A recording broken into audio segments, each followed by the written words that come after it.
Hi everyone, in this video we'll be extending our topic of learning domain and range for the absolute value functions. So we'll be learning how to plot the graph and how to find out the domain and range for the absolute value function. Remember, for the absolute value function you must know your vertex because that is key to find out the range. That is the initial point, that is very crucial. If you have it of the form x minus h or x plus h, whatever, your h and k plays an important role, where h and k are any numbers given over here.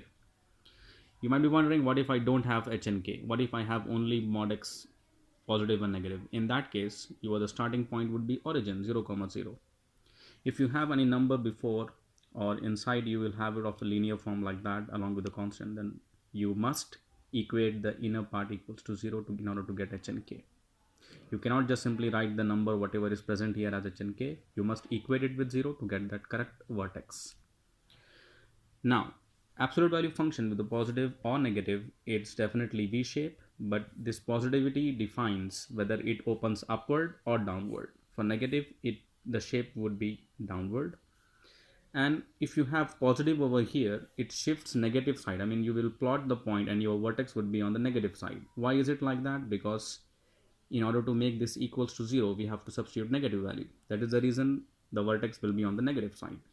If you have x minus h, definitely x is positive. To make it equals to 0, so you have to plot the graph or the vertex point towards the positive side. I hope you will be remembering this particular points to keep it in mind for plotting the graph. Now, what would be the domain and range for the absolute value function? This is very important and crucial. Domain is always gonna be real, or you can write it as negative infinity with open brackets. As we all know, infinity is not a number, so we must write with the open.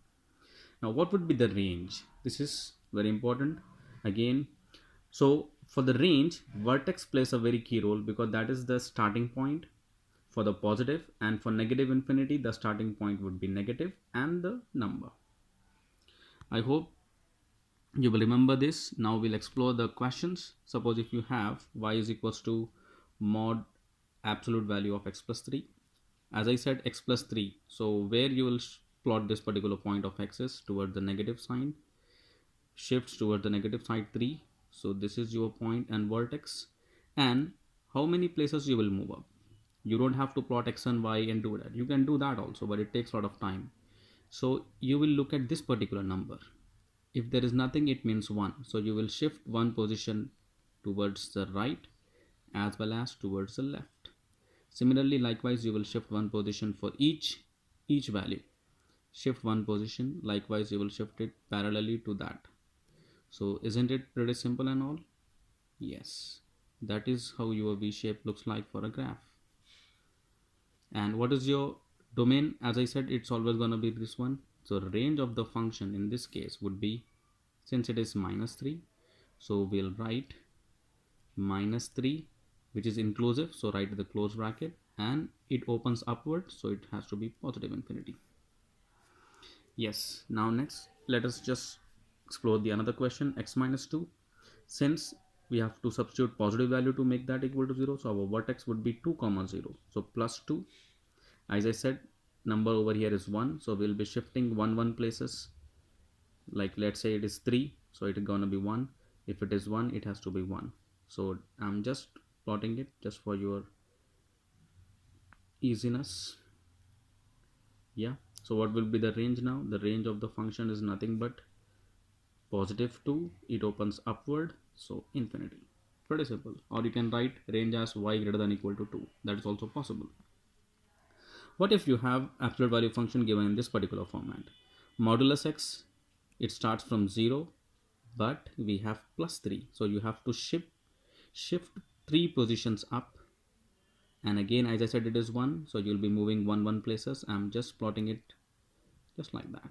What if you say, sir, what if it is negative? Nothing. Then the graph will move like that in this format. What if I have negative 3? It means it will move negative side. That's it. Isn't it pretty simple? Yes, explore this one now. Negative modulus x or absolute value function plus 1. Negative indicates, remember, downward trend. Plus 1, so we'll move up, but the graph would be down. I'm just giving you the hint. I'm not plotting it accurate, that you can do it. Got it? Pretty simple, isn't it? So the range of the function would also be like that. Minus infinity, since it's moving down, so it has to be minus infinity, comma plus 1. So you can write it as like that. The range of the function has to be minus infinity, since it is plus 1, which is inclusive. Yes. Let's explore this particular question. What if you have modulus x minus 3 plus 4? As I gave in the hint, h comma k will be your vertex. But what would be the x value in order to do that? 3, positive 3. So move to plus 3. But you have plus 4 over here. So it means you will move up 4 positions. 2, 3, 4. So your vertex is nothing but 3 comma 4, isn't it? 3 comma 4 is your vertex. That is why our vertex is at this side. And now 1 position towards right and left will give you the clear picture of the graph. You can extend it over here. Fine. Now what would be the range of the function?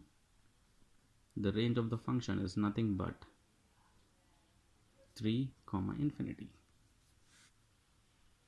Isn't it 3 comma infinity or 4 comma infinity? It has to be 4 comma infinity because your range is this one. For vertex 3 your range is 4, so 4 comma infinity. Now for this one, plus 3, as I said, for plus 3 we have to substitute negative to make it equal to 0. So will come, my vertex would be now minus 3 comma 5. So minus 3 comma 5. I'll just simply move over 5 positions. As I said, number here is 1, so it means we'll be moving 1 position up like that, 1 positions equally. So on this side, this is my v graph, absolute value function for this one, and range would be nothing but y greater than equal to 5. Since both of them, they opens upward, so it has to be plus infinity.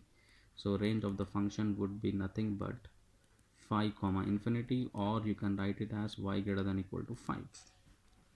What if you have negative function over here? Then it has to be this side. Simple.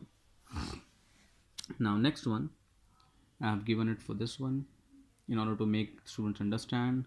X minus 1, it means I have to move 1 position over here, right? With 1, what if I have here negative 5? So it means I'll be moving down 1, 2, 3, 4, 5. So I'll be coming over here. 1 comma 5 is my 1 comma negative 5 is my vertex. So now where should I go? Look at over here, it is negative, so it means definitely it has to be negative. If it has to be positive, then I will be moving upwards. Correct?